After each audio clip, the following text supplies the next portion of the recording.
What's going on, guys? It is the cheapest wrestler in the world, Matt Rivera, and you're watching the Nerds of Wrestling podcast.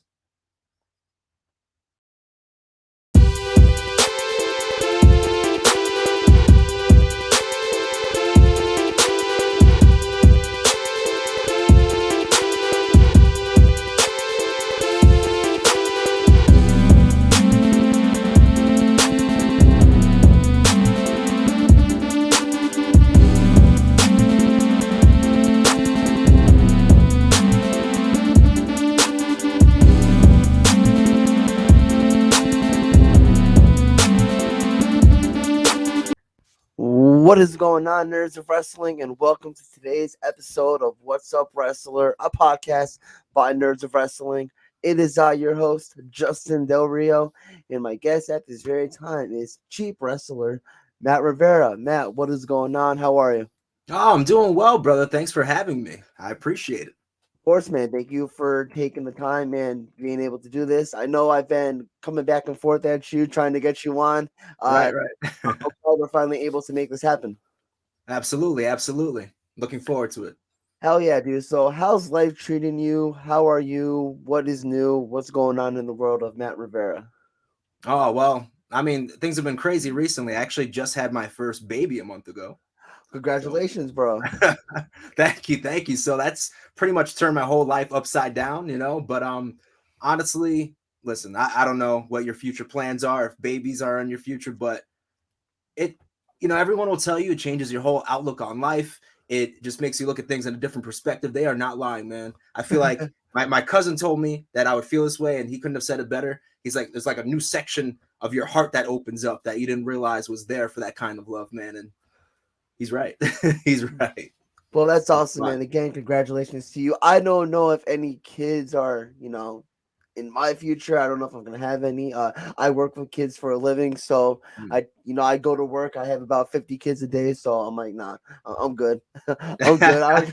I'm good. You guys, those are my kids for the day. I come home and I do what I gotta do and go back to work the next day. That's fair.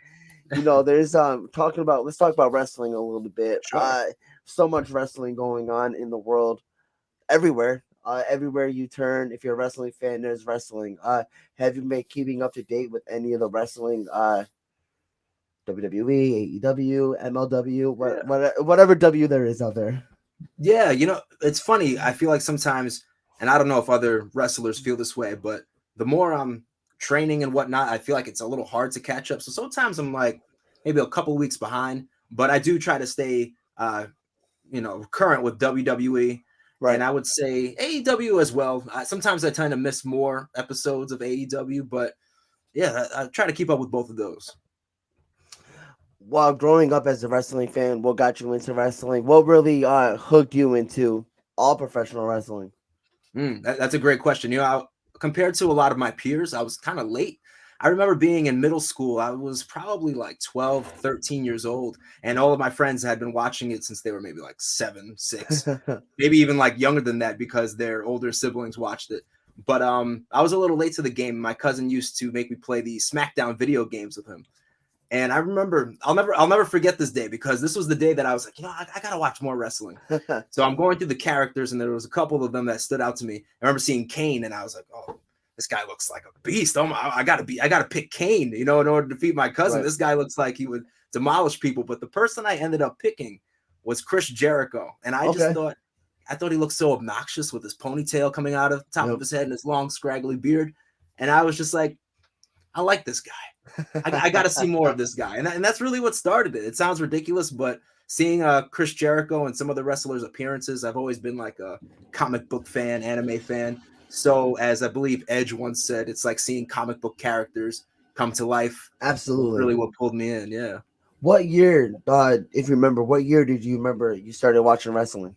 Around WrestleMania 2000. That actually might have been the first event that I watched like live on TV. What was that? WrestleMania 16, I believe. I'm really bad at my numbers when it comes to the WrestleManias, but I think you're right.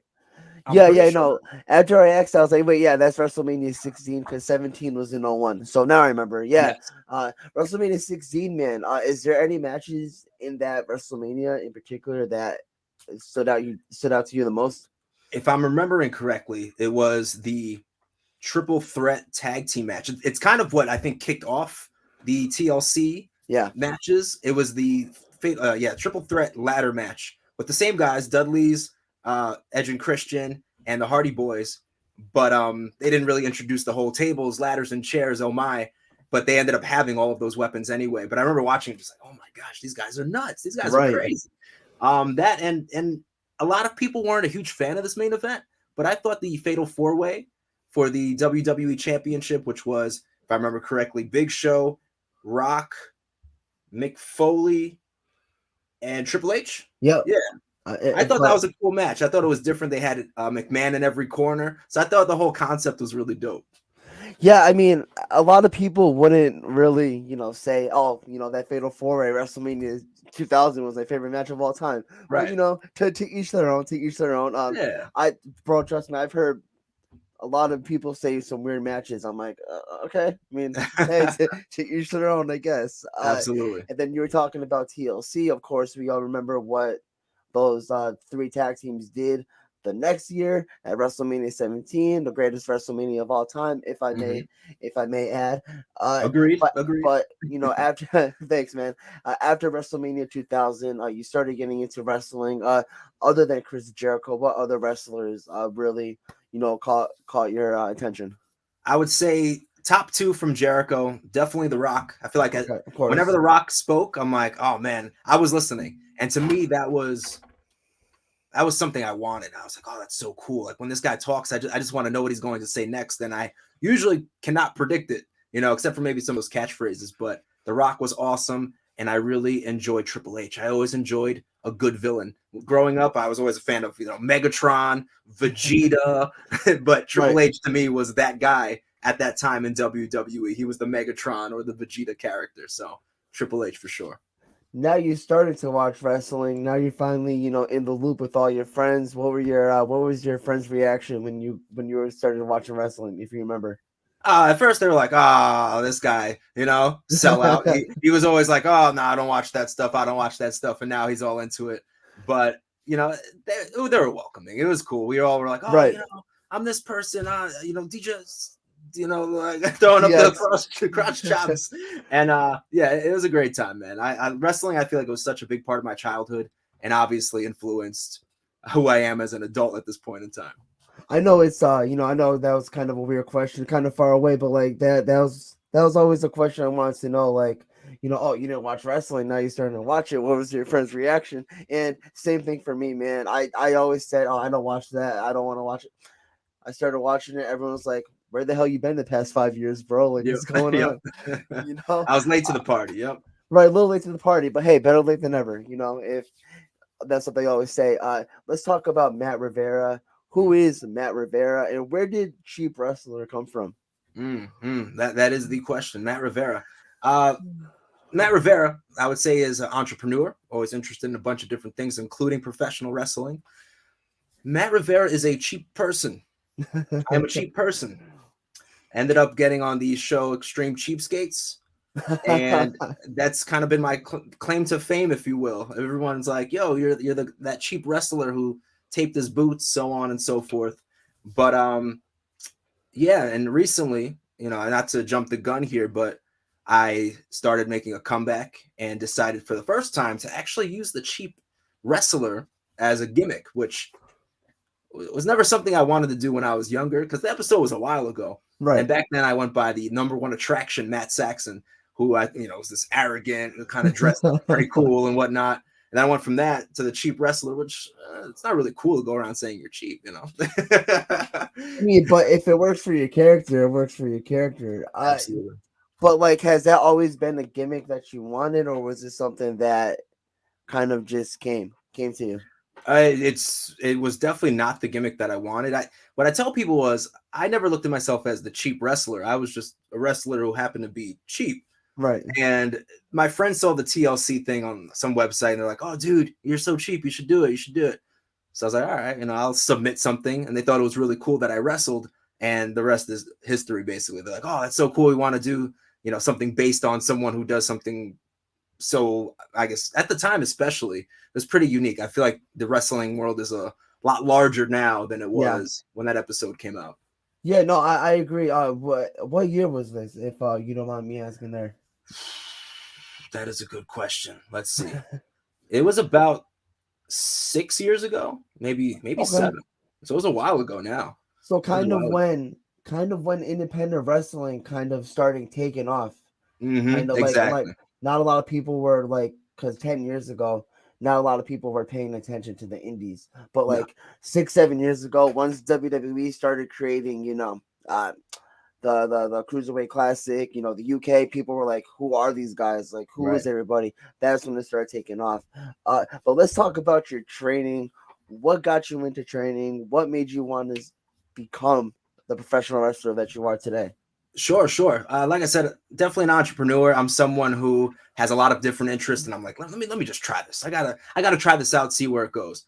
Wrestling, acting, music. So wrestling was one of those things where I had a good friend, Christian Cruz. He signed up for a wrestling training school in New Jersey, West Patterson, New Jersey. You see, I think I have the year up here. In 2008. That's how long ago this was. 2008. And right after him, I decided to sign up.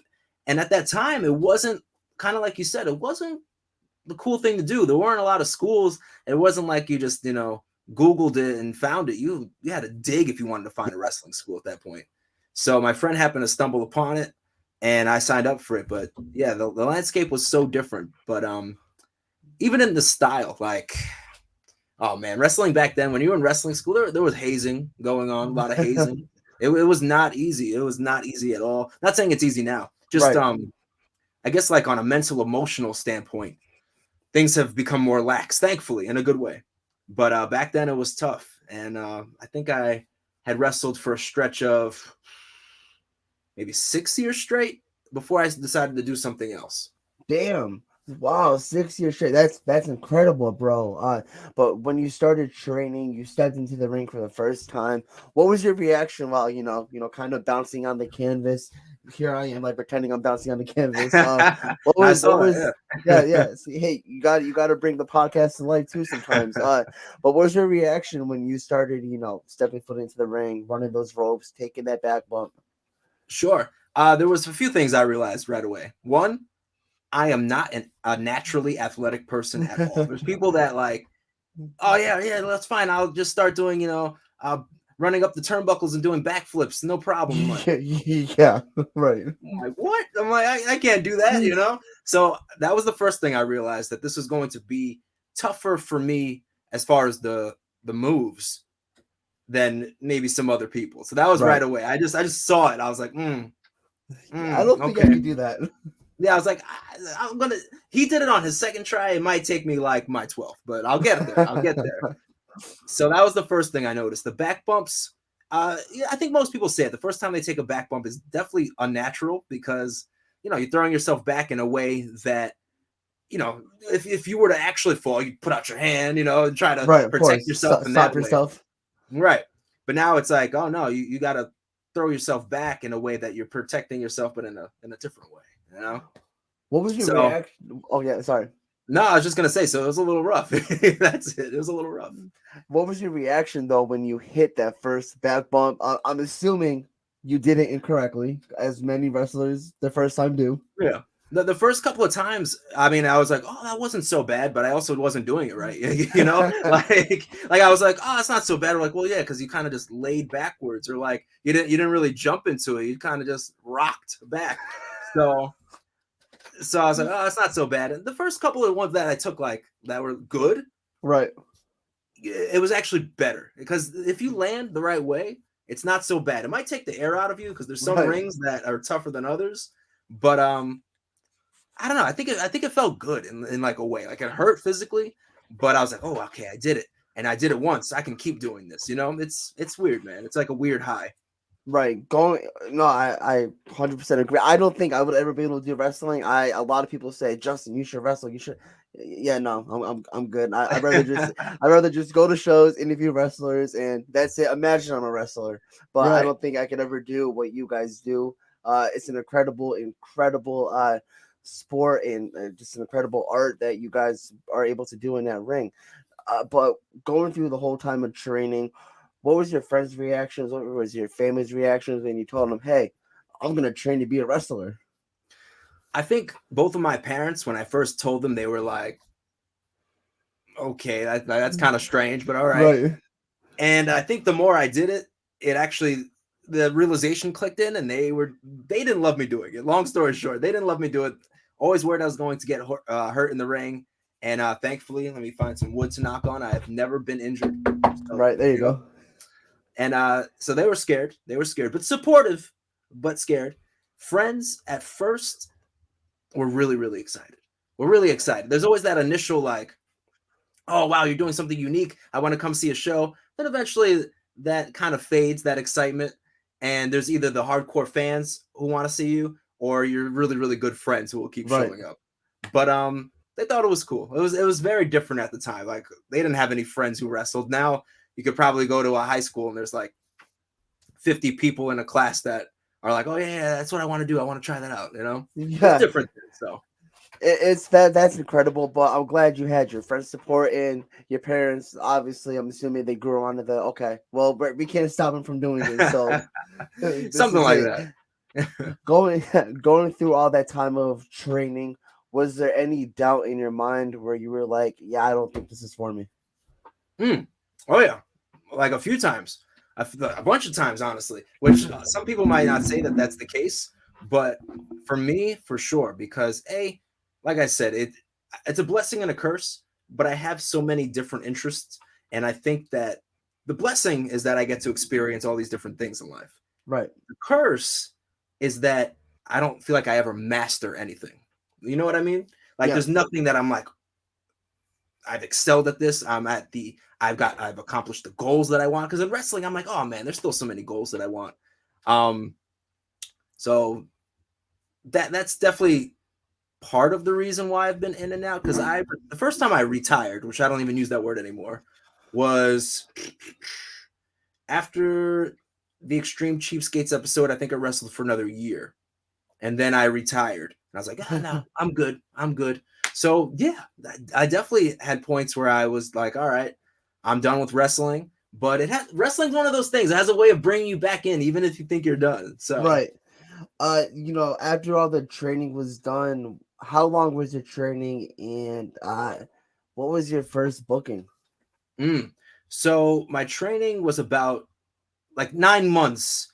Well, no, not even. I think Not after my fair. first match was 3 or 4 months of training, something like that. Wow, that's really short. I'm assuming your trainers had a lot of confidence in you, where they're like, "Okay, you're ready."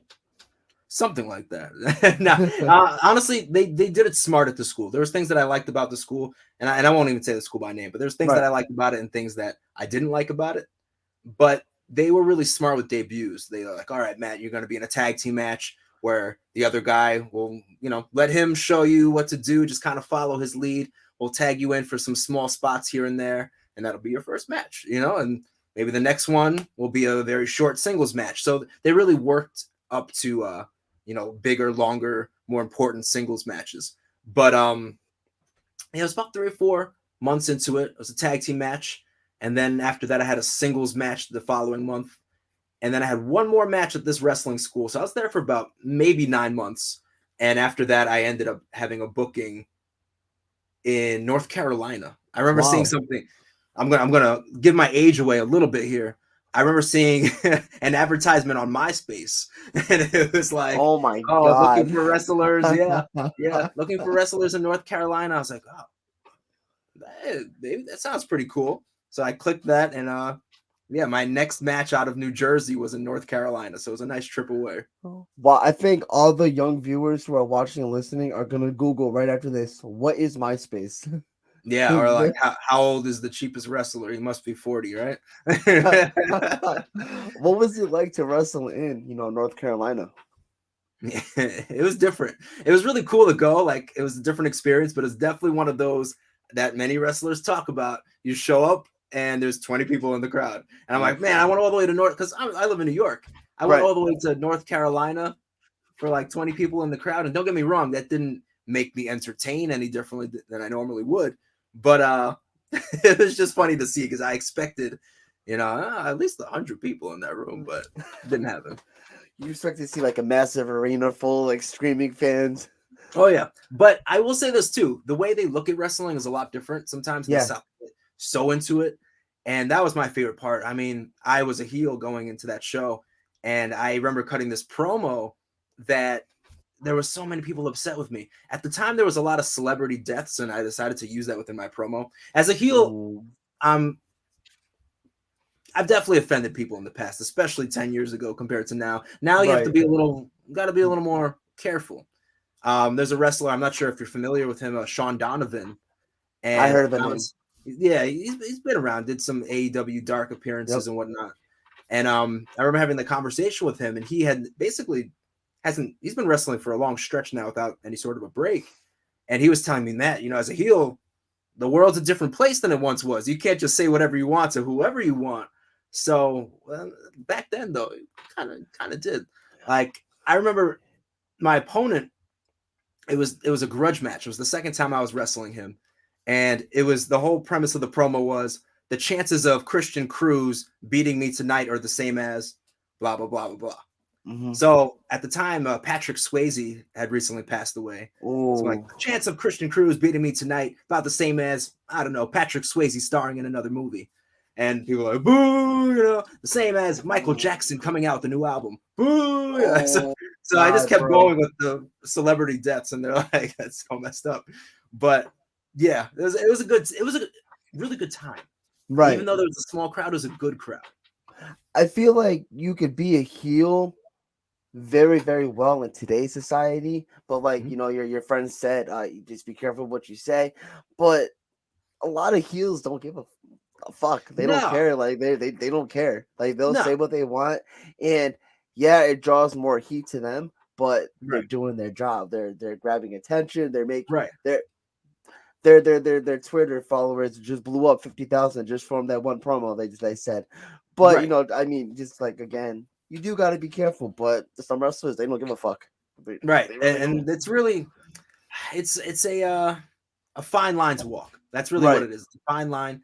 And I guess I would say you got to use your common sense, but sometimes it's not as obvious. You think, oh, this person's going to go home and be like, oh, this crazy thing happened when I went to a wrestling show, but instead you completely offend them, So I'm definitely more on the side of, I'll take my chances a little bit, But in today's day, today you get canceled, or somebody says, oh, this person, made this remark towards this type of person or this type of people, and forget it, you're in trouble. I gotta ask now, like you said you were a heel, has there ever been a time where you actually offended somebody? Like, not obviously not on purpose, but like, just not, you didn't mean to. Oh, I meant to. Yeah, no, I meant to. Oh yeah, there's times where I meant to offend people and I offended them, and yeah, we could talk about those. Yeah. I always patted myself on the back as a heel. I always felt I did a good job. So I'll give you a few stories. There's one where there was this heavy set kid in the crowd, and he probably was maybe like 8, 9, but he had a candy bar in his hand, and he was like, oh, you suck. And he's like putting the candy bar really close to my face, kind of like, like this, and right in my face. And so I snatched the candy bar from him and I chucked it across the room, and I got him real close, and I was just like, I just did you a favor. And his mom was like, you can't do that. You can't tell my husky son that you just did him a favor by throwing his candy bar across the room. So she told the promoter. She's like, and I'm still in heel mode. So I remember going to my bag and just taking out $2, and I was like, well, fine, here, I try to save a kid's life, but here's $2 for a new candy bar, So oh my God, that's incredible. I have a bunch.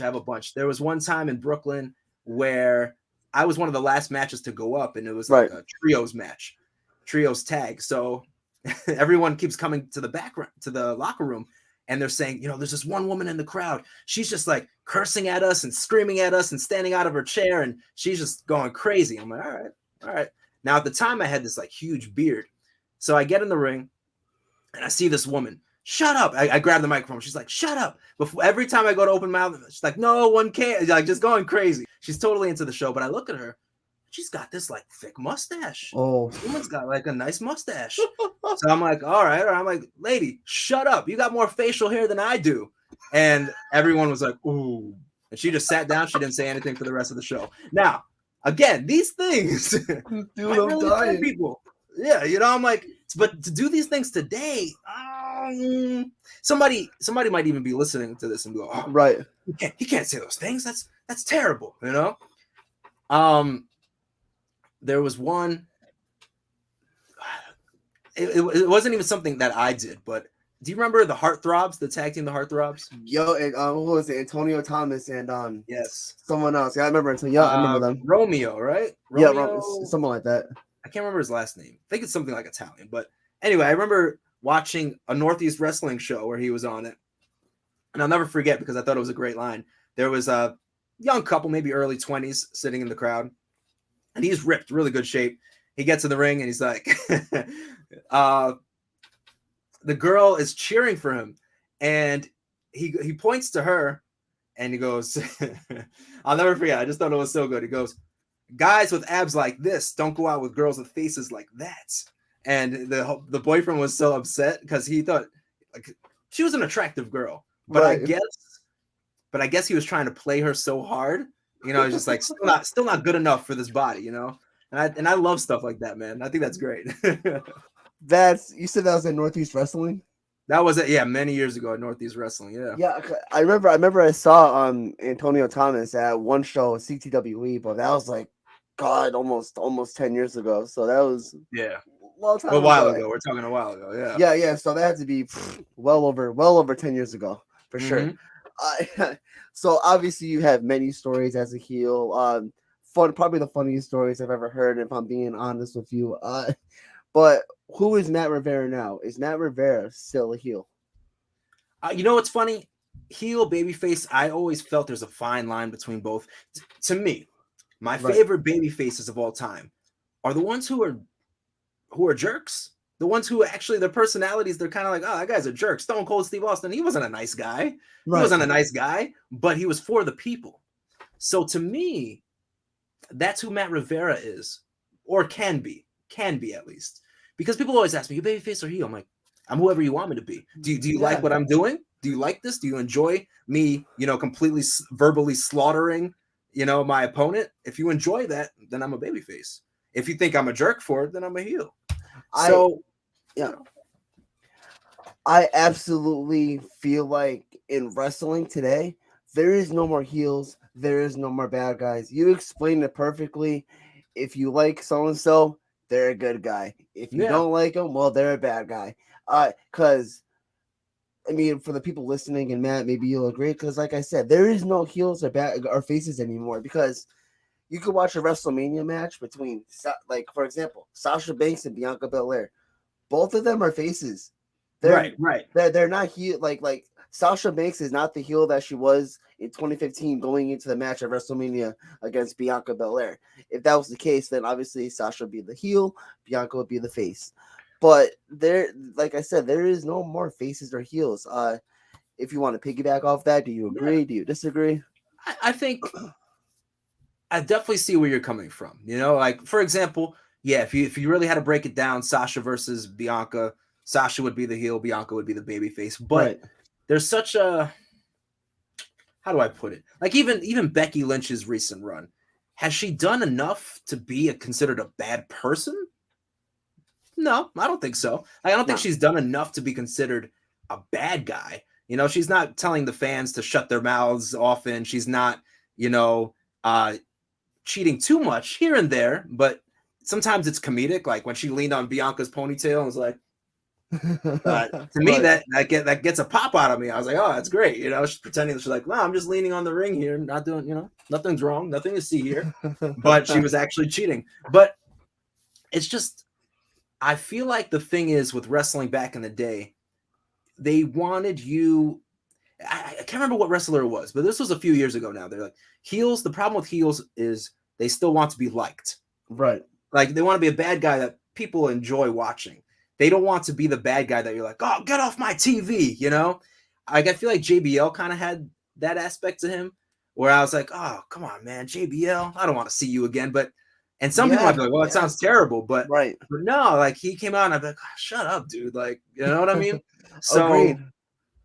So I feel like there's that fine line, and he did some offensive things. I think they took it off of Peacock, but and this is gonna sound terrible. Oh my gosh, this is gonna be the worst thing I say on here.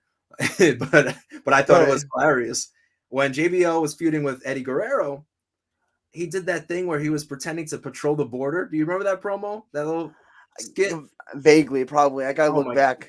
I'll give you a quick synopsis here. So JBL's patrolling the border. It's like dark. He's in the woods, like shh. He's like, I'm hunting for some illegals, and I was just like, what is he doing? So what happens is he's like, hold on, I think I hear some coming now. It's like a family of illegals, and he's like, no, I'm protecting the U.S. border. You get back, you Eddie Guerrero's family. He's like, you tell everybody where you came from. JBL is here, and he like kicks the father of the family back over the border. It's so ridiculous and so like would not fly today. But I find that kind of stuff to be hilarious. I know it's TV. I know it's fake. If somebody put me in that situation and said, hey, watch this in real life, this is actually happening, that would be really upsetting to me, you know? But you got to be able to separate that. And sometimes I think the world has a hard time doing that. That's just my opinion. Right. And I no, dude, I don't think I remember that promo. I got to go back and watch it because, damn, I don't think you'll be able to find it anywhere. This is probably YouTube. You probably find it. Yeah, but it won't be from WWE. I feel like they probably like pluck that out of and like, oh, no one needs to see that anymore. You know? Right. Probably like someone's like old recording off like a TV or something. But JBL is a fantastic example. Like, like get off my TV. What were your thoughts on Edge, if you could recall? Like Edge. You know, it's funny. I referenced a good friend and wrestler, Christian Cruz. He loves Edge, favorite wrestler of all time. I always felt mixed on Edge. I liked Edge. I liked him as a babyface. I even liked him as a heel. But he's never made it into like my top 10. Never made it into my top 10. No. But also, when you look at my top 10, at least half of it is like Attitude Era, like WWE champions from that era. You know, your Rock, Stone Cold. I'll put Jericho in there, even though technically he wasn't champ during the Attitude Era, except for that one little hiccup with Triple H. But yeah, I don't know. I like Edge a lot. I appreciate Edge. I like watching him do his thing. I think he's charismatic. He's good in the ring. Just for some reason, I've always had a little bit of a disconnect with Edge. I mean, fair enough. In my opinion, we were talking about heels and faces. I thought Edge played a phenomenal heel. He was one guy where I was like, fuck you, get the hell off my TV. I don't like you. Obviously, you see my WWE spinner right there. I was a huge John Cena fanboy. I still am. But so John Cena was my boy. I had to back him up, But I was like, Edge, okay. But looking back at the HIM now, my bro, he did such a phenomenal job with what he was told to do, and he ran with it. He hit a grand slam every single time. So props to Edge for doing that. Enough about that and everything. There's so much wrestling independent wise right now. Where do you see Matt Rivera going? Where would you like to get booked? Do you have your eyes set on anywhere? Yeah, I definitely do. I think right now my head is one step at a time. I'm very much like, let me just keep working the independent scene. I worked with Northeast Wrestling in the past. I'd like to work with them again. That would be a good time. They're always doing great shows, as you know. Right. So Northeast Wrestling's up there. And as far as the independent scene, I'd like to go everywhere, man. I just would like to move up that ladder naturally. I could never see myself in WWE. In a way, yes, but I feel like especially after the most recent wave of releases, like they have something specific in mind that they want, So I'm like, I don't know if I'll be it, but you never know. Life is crazy. But I could see me doing, something on AEW Dark or even Impact, especially because I feel like with Impact, I have a little bit of history there. Yeah. I think I just need to capitalize on it a little bit better, but you can see my name in a lot of places. I'll be honest. Hell yeah, dude. I mean, I'm rooting for you, bro. I wish you nothing success in the future. I don't know why I said hope. Cross that. I wish you nothing but success in the future, bro. I hope to see you down the road at a Northeast wrestling show sometime, because as you know, I'm always there. I try to go to all the shows. Uh, Definitely try to go to New York as well. But yeah, man. Until then, I hope to see you at a show, and I just want to say thank you so much for coming on the show today. This has been a Thank you for having blast. me. Of I course, appreciate it, brother. Thank you. absolutely, man. Again, I hope to have you on in the future. But until then, drop those plugs. Where can the nerds find you? I try to make it easy, man. Everything's pretty much at Cheap Wrestler. YouTube is where it's at. If you find me on YouTube, just search Cheap Wrestler in the search bar. I'll be the first page that pops up, more than likely. Maybe TLC, but ignore Right. that one. Let's go to the next one, and my name will pop up there. But same thing on Instagram, Twitter, Matt Rivera, Cheap Wrestler on Facebook. So yeah, at Cheap Wrestler. Type it in, check it out. There you go, nerds. You heard it from the man himself. Check out the cheap wrestler Matt Rivera on all social media platforms. This has been an episode of What's Up Wrestler, a podcast by Nerds of Wrestling. I'm your host, Justin Del Rio. Peace out, nerds.